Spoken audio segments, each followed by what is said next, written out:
It was Christmas Eve in Dallas, Texas, and our home was decorated in the usual festive fashion. Twinkling lights on the tree, the soft hum of holiday music playing in the background, and the scent of roasted turkey filling the air. But something felt off. I couldn't quite put my finger on it. The room was too quiet, the smiles too forced. The usual warmth and laughter that Christmas brought seemed absent, replaced by a strange tension that hung in the air like a storm cloud. Before we continue, please subscribe to the channel and let us know where you are listening in the comments. I sat at the head of the dinner table, Irene beside me, and Laura across from us. Franklin, my son-in-law, was seated next to Laura. It was supposed to be a family gathering, a time for togetherness. But Franklin had an energy about him, a subtle arrogance that always seemed to rub me the wrong way. He wasn't the type to hold back, always quick with a sharp word or a condescending comment. As we sat eating, the conversation was light at first, just the usual holiday pleasantries. But I could feel Franklin's eyes occasionally darting toward me, as if sizing me up, waiting for a chance to strike. He had a knack for picking at people's vulnerabilities, and tonight he'd find mine. Then it happened. The moment I should have expected, but still, it caught me off guard. Franklin leaned back in his chair, chewing slowly, and after a pause, he casually tossed out, "So, Tim, how's that diet of yours going? Or have you just given up on it completely?" His words sliced through the air. The room went quiet, and I felt every eye on me. A laugh followed, thin and sharp, like a knife twisting in my gut. Irene's eyes widened, and Laura shifted uncomfortably in her seat. It wasn't the first time Franklin had made a comment about my weight. He'd done it before, but this time it felt different. It was meant to humiliate me, to remind me of my imperfections in front of the family, and it stung deeper than I expected. I could feel my pulse quicken, my blood boiling beneath my skin. My stomach tightened. I wanted to lash out, to tell him exactly what I thought of him and his petty, childish insults. But I couldn't. Not here.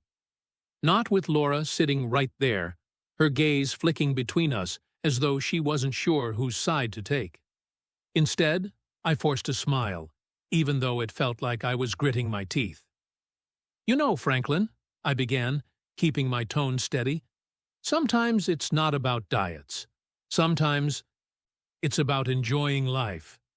Maybe you should try it." The words came out far too calm, even for me, and I could tell it only fueled him further. He leaned in slightly, his lips curling into a smug grin. "Oh, I'm sure you enjoy it, Tim. I mean, you're looking a bit—" He paused, glancing at my midsection. "Well fed. A real Christmas feast, huh?" I felt the anger bubbling up, rising in my chest, like a wave about to crash. But I kept it down, swallowed it back. I wasn't going to let him win. Not in front of Irene, not in front of Laura. So I said nothing. I didn't react. But inside, I could feel a storm of emotions. Embarrassment, anger, humiliation. Franklin had crossed a line, and I was more than just upset. It wasn't just about my weight. It was about the disrespect, the casual cruelty, and it hurt more than I was willing to admit. I glanced over at Laura, hoping for some support, some sign that she'd step in, say something to stop him. But she didn't. She just looked down at her plate, picking at her food, her face a mask of discomfort. I felt a heavy silence settle over the table. No one knew how to move forward. Franklin, clearly pleased with himself, went back to eating as if nothing had happened. But I could tell from the tension in the room that this moment had shifted something. It was as if the dynamics of our family had suddenly changed. I took a deep breath, trying to steady myself. I couldn't let this moment define me. Not now, not ever. But as I looked around at my family, at Laura, who couldn't even meet my eyes, and Irene, who was still watching me with concern. I couldn't shake the feeling that this was just the beginning. The beginning of something much bigger. Have you ever had a family member make a comment that left you speechless? How did you handle it? It had been a few weeks since that Christmas dinner, and the sting of Franklin's words still lingered in the back of my mind. I thought I had moved on, that I had buried the humiliation. But as the days passed, it became harder and harder to let it go. The bitterness of that night gnawed at me, especially as I noticed how Franklin continued to act like nothing had happened. It was as though he hadn't even realized the weight of what he'd said. Or worse, didn't care. I was sitting in my study, flipping through investment reports when my phone rang. The number on the screen was unfamiliar, but I answered anyway. "Timothy Owen?" a voice asked on the other end, gruff and unmistakable. "Speaking," I replied. My curiosity piqued. "This is Warren Miles, Franklin's father." Warren Miles. The man had built a real estate empire from the ground up. He was the kind of man who made things happen, ruthless and unyielding. The idea of him calling me directly was surprising, but I listened carefully.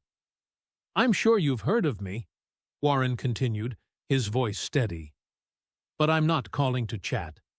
I think you should know something about your son-in-law." I felt a shift in my chest. Franklin had always rubbed me the wrong way, but I wasn't prepared for whatever was coming next. "Go on," I said, feeling an uneasy curiosity growing. "Franklin's been hiding something from you," Warren said. "He's in serious financial trouble. He's been borrowing money from some unsavory sources. Things are bad, Timothy. Really bad." My mind raced. Franklin? In financial trouble? It seemed impossible. He had always acted like he had it all figured out, but this was something else. I clenched my jaw, trying to process the weight of Warren's words. "There's more," Warren added, and I could hear the tension in his voice. "I've been watching him closely. He's reckless, and it's going to cost him, maybe even his job. I've been trying to keep things quiet, but the situation's only getting worse."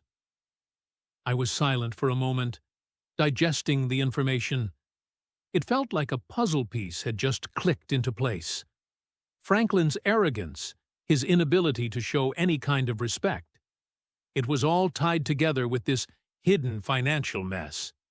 But that wasn't the real bombshell Warren dropped. "You should know this, Timothy," Warren continued, his voice now low and deliberate. "I've sold my company. To you." I froze. "What?" "That's right. My entire real estate empire. I sold it to you weeks ago," Warren said, almost matter-of-factly. "You're the new owner now, Timothy." It felt like the world tilted beneath me. I couldn't speak for a moment, trying to absorb what he'd just said. Franklin had no idea. He was still working for the company, still carrying on like everything was fine. But the truth was, I now owned the company. A company that Franklin had invested his time and pride in. A company that was, at that very moment, the one thing he thought he had a hold on. Warren's next words came as no surprise, but they hit with the force of a freight train. "You're in control now, Timothy. Franklin has no idea. But once he finds out, well, I think you can imagine what happens next." I couldn't help but feel a surge of satisfaction mixed with a growing sense of power. This was it. The moment I had been waiting for. The moment I could turn the tables on Franklin. It wasn't just about money anymore. It was about something deeper. Something far more personal. But even as that excitement crept in, a knot tightened in my stomach. This wasn't a simple decision. This was my son-in-law, someone I had tried, despite everything, to tolerate. Was I really going to use this newfound power to bring him down? To watch him crash and burn? I wasn't sure, but the temptation was undeniable. And for the first time in a long while, I felt like I was in control. I was the one with the power. Franklin was about to find out just how much that mattered. "I'll be in touch when the time's right," Warren said, breaking through my thoughts. "But for now, keep this between us. Franklin's in for a rude awakening." As the call ended, I sat back in my chair, staring at the wall ahead. I had the power to change everything. The decision was mine. But would I do it? If you found out your son-in-law had been hiding a huge secret, would you confront them or wait for the right moment? For days after the call with Warren, I couldn't get the thought of owning Franklin's company out of my mind. Every time I walked past the office building downtown, I felt a sense of power settle over me, like I was carrying a secret no one else knew. A secret that could change everything. I hadn't told anyone, especially not Franklin. He had no idea that I was the one who now controlled his professional fate. Every day, I would sit in my study, poring over financial reports and company documents, watching him from afar, learning about his mistakes, his overspending, and the reckless investments he'd made under his father's watch. The more I uncovered, the clearer it became. Franklin wasn't just a fool in his personal life. He was a failure in his career, too. I'd learned to keep my emotions in check over the years, to hide my frustration and anger. But this was different. Franklin had pushed me too far. For years, I'd bit my tongue, taking his condescending remarks, his arrogant attitude, all for the sake of family harmony. But now I held the reins. At the dinner table, Franklin still carried that smug, superior air. He thought he was untouchable. Every little remark he made about my weight, about my lifestyle, about anything and everything was like a small slap to the face. He had no idea what was coming. It was like he could sense my irritation, but never seemed to understand why it bothered me. The more I kept quiet, the more he pressed, thinking he had some sort of upper hand. Little did he know I was gathering information on him, on his financial mess, on his overspending, and, most importantly, his egotistical, careless behavior that had landed him in such a precarious position. His arrogance was almost laughable. He would boast about the future of the company he worked for, talking like he had any real influence, while I sat there knowing full well that the company was mine, and he was just a pawn. Every comment about the company's future felt like a taunt, and every time he looked at me with that condescending smirk, I had to force myself not to let on what I knew. But as the days passed, something started to weigh heavily on me. The toll this was taking on my family. Laura, my daughter, had started to notice the tension, and though she hadn't said anything outright, I could feel her looking at me differently. It was in the way she hesitated before speaking, in the careful way she looked between me and Franklin when we were together. I wanted to tell her. I wanted to share this victory with her, to let her see how much I had suffered under Franklin's cruel words. But I couldn't. Not yet. This wasn't just about me anymore. It was about our family, and if I moved too quickly, it could tear us apart. I knew that confrontation was coming, and with it, the inevitable fallout. But the closer I got to my plan, the more doubts crept in. Was it really worth it? Was it worth destroying my relationship with my daughter, with Irene? I could already imagine Laura's face when she found out what I had done. Could I really go through with it? I was still deciding when the opportunity to act finally came. I had everything in place: the timing, the evidence, the knowledge.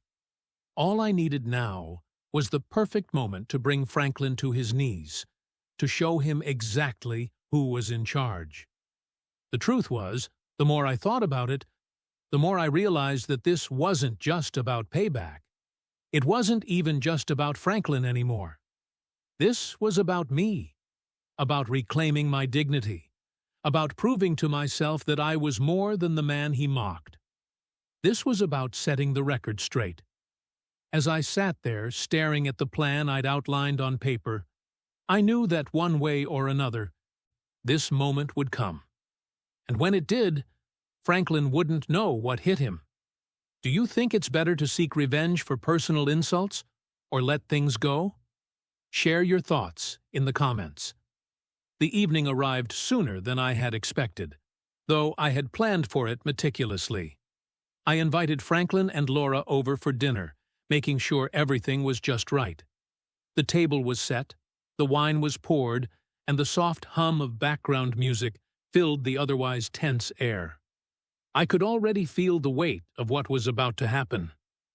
Franklin arrived first, as usual, strutting in with that signature arrogance of his. He didn't even try to hide it, like he had some secret knowledge that put him above everyone else. I could see it in the way he looked around the room, in his smile that didn't quite reach his eyes. He took his place at the table with a casual confidence, while Laura seemed more reserved than usual, her eyes flicking between me and Franklin as she settled into her seat. The small talk started, but my mind was elsewhere. I could hear every word, but it felt like I was listening from far away, as if the tension in the room had already thickened too much for simple pleasantries to matter. My pulse raced, but I kept my calm. This was the moment I'd been preparing for, the moment I'd waited for since Christmas. I watched Franklin smugly talking about the company, boasting about how it was on the rise, how he was instrumental in its success, how the future was bright. Every word that left his mouth felt like a slap in the face, knowing the truth, that he had no control, that he was working for me. The man he'd spent years insulting and belittling. Then I let the silence stretch. I casually reached for the envelope I'd placed on the table, my fingers brushing the smooth paper. Franklin didn't even notice. He was too busy prattling on about some business deal he was working on, as if he was the one making the big decisions. I slid the envelope toward him, making sure Laura saw the movement. Franklin glanced down, his eyes narrowing, and took it, almost absently. "What's this?" he asked, breaking off mid-sentence. I could see the confusion in his eyes as he slid his finger under the flap and pulled out the official documents. They were copies of the sale agreement, the papers that sealed my acquisition of the company he'd been bragging about for years. He stared at the pages, his face draining of color. For a moment, everything was still.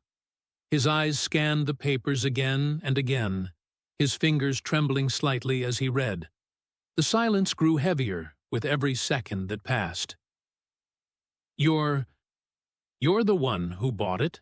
he finally croaked, his voice rising in disbelief. I nodded slowly, watching the wheels turn in his head as the realization hit. The smugness, the arrogance, the superiority that had defined him for so long, they all seemed to deflate in front of me. "Yeah, Franklin. I own it now. I own everything you've been so proud of."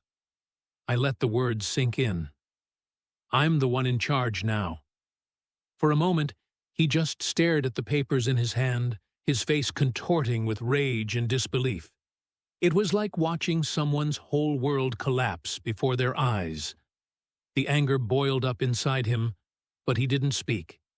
He just looked at me, his mouth opening and closing like he was trying to find the right words but couldn't. Laura shifted uncomfortably in her seat. I could see the confusion in her eyes, too. She hadn't known, hadn't suspected a thing. She looked from me to Franklin, clearly trying to make sense of what had just happened. Her gaze flickered to the papers Franklin was holding, and I could tell she was trying to figure out what it meant. how everything had changed. "Is this some kind of joke?" Franklin finally demanded, his voice shaking. "You think this is funny? You're taking over everything?"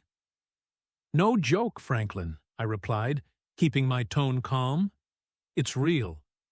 You've been too busy acting like you had all the answers to realize that you were working for me the whole time." The words hung in the air, thick and heavy. For a moment, there was no sound except for Franklin's shallow breaths. He was still processing the shock, his anger building with every passing second. "Why didn't you tell me?" he demanded, his voice louder now. "Why keep this from me?" "You never asked, Franklin. And to be honest, you never deserved to know. It wasn't just about the company. It wasn't even about the money. It was about this moment, about Franklin realizing he had underestimated me, about seeing the man he had belittled finally take control. I relished it, but at the same time, there was something unsettling in the pit of my stomach. This wasn't just about him. This was about everything that had been building up. The insults, the humiliation, the years of disrespect. But as I looked over at Laura, I saw the first cracks in her marriage to Franklin. She didn't say anything, but I could see the confusion, the hurt in her eyes. She wasn't sure what to think or feel. How could she? Franklin's face turned bright red. "You're ruining everything," he spat, the venom in his words unmistakable. "I don't know what game you're playing, but you'll regret this." I leaned back in my chair, letting the moment stretch. "No, Franklin. You'll be the one regretting this. Trust me."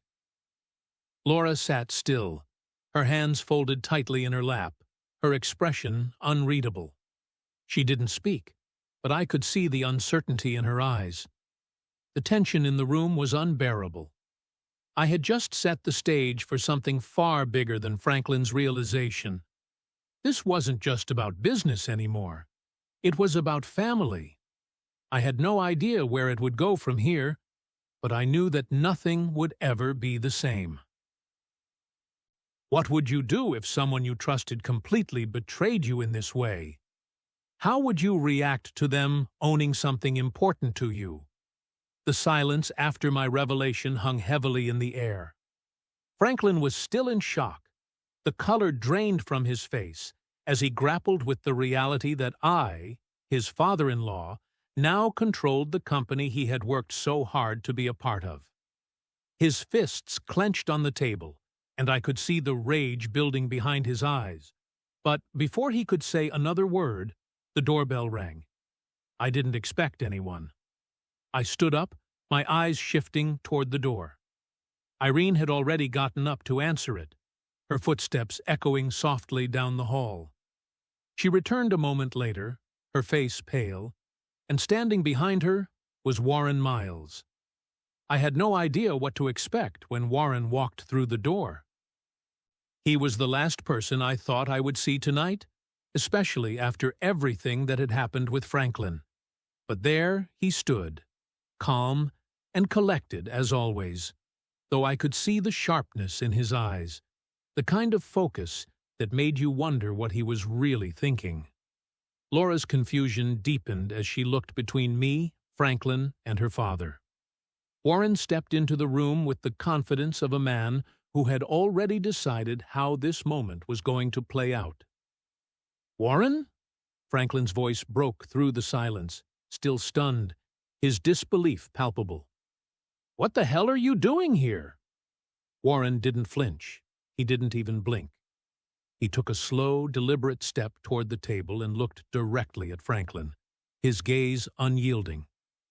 "I'm here because it's time for the truth to come out, Franklin," he said, his voice cool. "And the truth is, you've been reckless for far too long."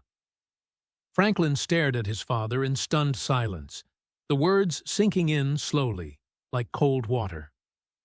"What are you talking about?" Franklin finally managed to say, his voice shaking now. "This is between Tim and me." You don't need to be here. Warren raised a hand to silence him. No, Franklin, I've always known what you were. You think I didn't notice how you've been wasting your money, making bad investments, trying to keep up appearances? I knew you weren't cut out for this business, and I knew you would eventually ruin it all. Franklin's eyes widened in shock. You've known? You knew I was failing? And you never said anything? I let you dig your own grave, Warren said flatly, because I knew this day would come. I knew that if I let you continue, it would be your downfall. I had to take control, Franklin. And well, you were too busy chasing your own ego to see it coming. I could feel the weight of Warren's words sinking in. This wasn't just about me anymore. It wasn't just about Franklin's arrogance or my desire for revenge. This was a family-wide betrayal. Warren had been playing a game from the start, using his own son as a pawn in a carefully orchestrated plan. Franklin shook his head, unable to process what he was hearing. You did this? He muttered, his voice cracking. You planned this whole thing? You sold the company to Tim? You used me? Warren nodded slowly, his expression unwavering. I did it for you, Franklin. Well, at least for the lessons you'd learn. You think you were the one who lost everything? No, I'm the one who had to sacrifice to make this happen. I've spent years building this empire, and I wasn't about to let you destroy it out of arrogance and carelessness. Franklin's face turned red, his fists clenching tighter. You're unbelievable, he spat. You're my father. How could you? I did what had to be done. Warren cut him off, his voice cold.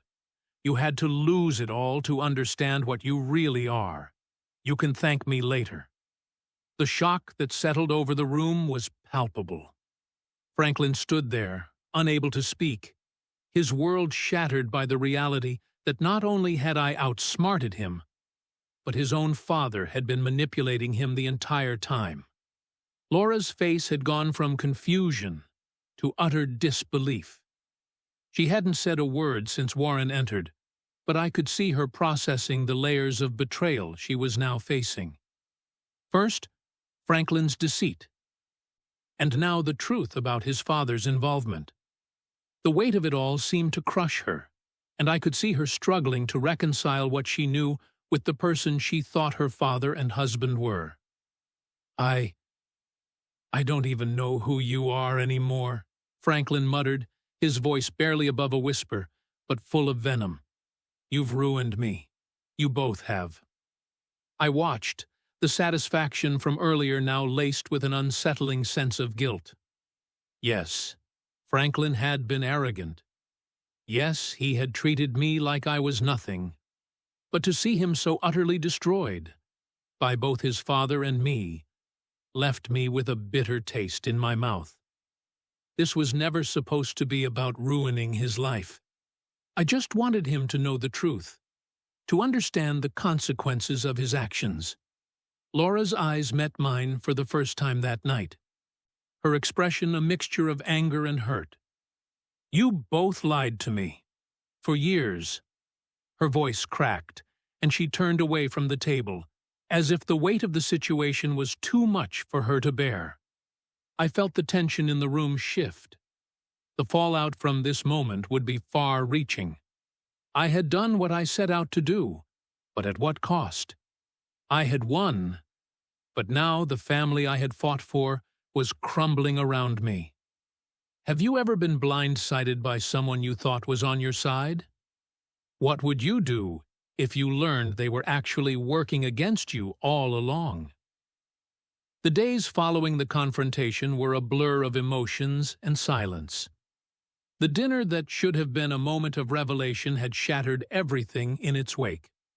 Laura hadn't said much after Warren's bombshell.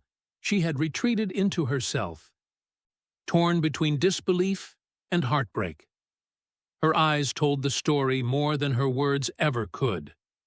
She didn't know how to process what had just happened: her husband's betrayal, her father's manipulation, and the ugly truth that had been laid bare. It was like watching a dam break. Laura was caught between two worlds, two men she loved, both of whom had deceived her in ways she could never have imagined. The pain was written all over her face, and every time I looked at her, I could see the walls she was building around herself, shutting everyone out. The house, once full of laughter and the warmth of family, felt cold, silent. The normal chatter that filled the spaces was now replaced with the uncomfortable hum of unspoken words. I could hear her moving about the house, but it wasn't the same. She wasn't really there. And then there was Franklin. In the days after the confrontation, he became someone I barely recognized. His arrogance had morphed into bitterness, and that smirk he used to wear so easily had been replaced by a permanent scowl. It was as if everything he thought he knew about the world had been turned upside down, and he didn't know how to handle it. Franklin had always been reckless, but now, with the reality of the situation sinking in, he became erratic, dangerous even. He began lashing out, not just at me, but at Warren too. The father he had once looked up to was now the enemy, the one who had orchestrated his downfall. His rage seemed endless. I couldn't even look at him without feeling a surge of anger and pity. There were no more subtle jabs, no more smug remarks. Now it was full-out hostility. He threw himself into work, trying to salvage what little dignity he had left, but it was clear to everyone around him that he was drowning. It wasn't just at work either. He started picking fights, with anyone and everyone, especially with me. He would show up at the house uninvited, demanding to speak with Laura, trying to turn her against me.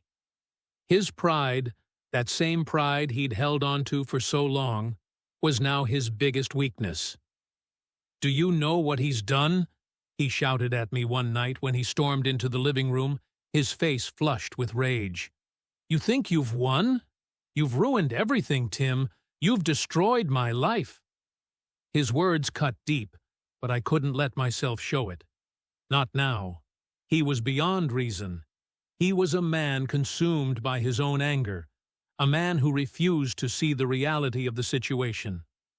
"You did this to yourself, Franklin," I said calmly, trying to keep the edge from my voice. "This is the result of your own mistakes." "Shut up!" he spat, his hands trembling. "I should have known you were behind this. Both of you." He shot a venomous look at Warren, who had been quietly observing from the hallway. Warren stood there, emotionless. "You should have, Franklin. I warned you." "Don't you dare!" Franklin snarled, his voice breaking. "You think this is some kind of lesson? You think I'll just sit back and let you destroy everything I worked for?" I could see the breaking point approaching, both in Franklin and in Laura. I wasn't blind to the strain in her eyes, the way she avoided looking at me after every heated exchange between Franklin and me. It hurt, but I couldn't fix it. Not now. Laura finally broke her silence that night, after Franklin left the house in a fury. Her voice was soft, barely audible, but it carried the weight of everything we had been through. "Dad, I don't know what to do. I don't know how to choose between you and him. He's my husband, but you're my father. I love both of you, but this feels like it's too much." Her words hung in the air, thick with the weight of indecision. She was torn, and it was tearing me apart to watch her struggle. I knew what she wanted, what she needed, was for everything to go back to normal. For me and Franklin to somehow reconcile. But it was impossible now. What had happened between us couldn't be undone. I could see the cracks in our family, the ones that had started to show during that Christmas dinner, now spreading wider and wider. Franklin's anger, Laura's pain, my own sense of betrayal, it was all too much for any of us to bear. As the days went on, I could feel the rift deepening. The fights between Franklin and me became more frequent, more bitter. He would turn up unannounced, demanding explanations, asking why I couldn't just let things go. The truth was, I didn't know how. I couldn't pretend that everything was okay when it wasn't. The more Franklin lashed out, the more I realized that the damage had been done. There was no turning back from this. The betrayal wasn't just about me. It was about everything we had built, everything we had lost. Laura, in her silent suffering, had begun to retreat. I could see the weight of the situation on her shoulders. She was losing her marriage and losing her father at the same time. It was too much for anyone to bear. Do you think family should always come first? Or is it okay to choose your spouse over your parents in situations like this? The day Franklin left Dallas was quieter than I had imagined. There were no loud confrontations, no final words exchanged. He simply packed up, sold off everything he owned, and disappeared. The company was still mine. The victory was complete. I had won. But for some reason, the feeling of triumph felt distant, almost hollow. I sat in my office that evening, staring out at the city skyline, the lights of Dallas flickering in the distance. It should have felt like a moment of victory, but instead, it felt like the end of something irreversible. I had made my point. I had given Franklin the consequences he deserved for years of arrogance and disrespect. But the cost had been steep. I'd gotten exactly what I wanted. But what did it matter? The family I had fought to protect was fractured beyond repair. I hadn't heard from Franklin since he left. There had been no calls, no letters, nothing. He had disappeared into the wind just like that. His pride, his anger, everything that had led to his downfall was now all that remained. He had lost everything, and somehow, so had I.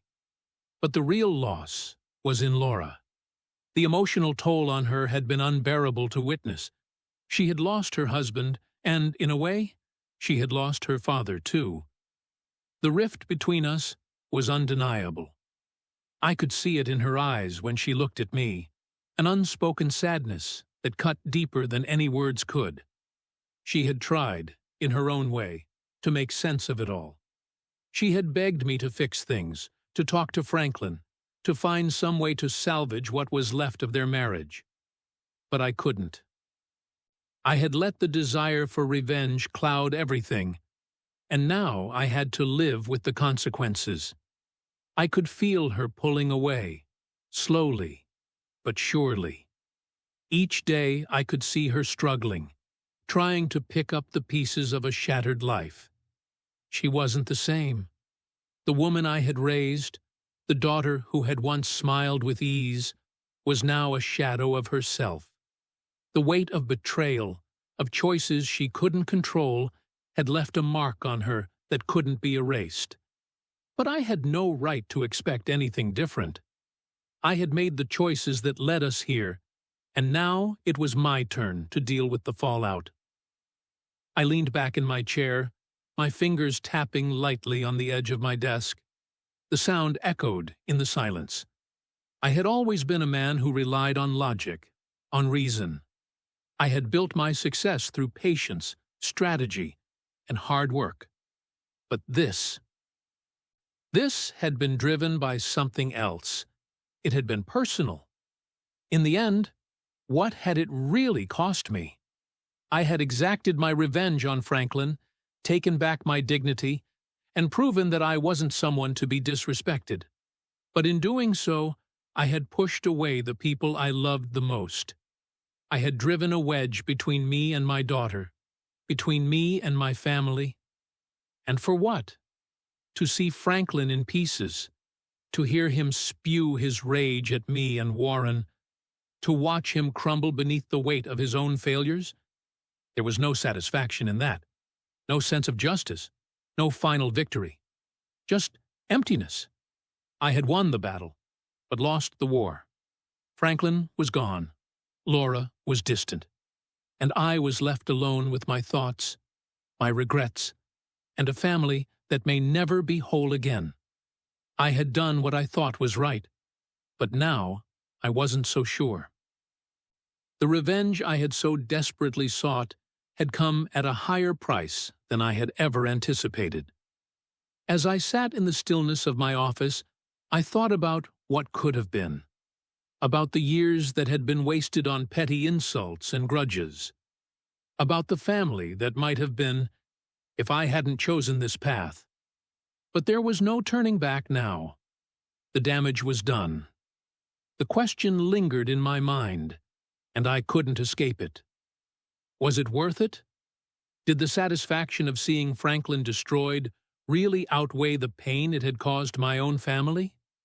Did I win, or had I lost everything that truly mattered? I didn't have the answers. All I knew now was that revenge had a price, and it was one that could never truly be paid in full. Was it worth it? Did my quest for revenge ultimately cost me more than it was worth?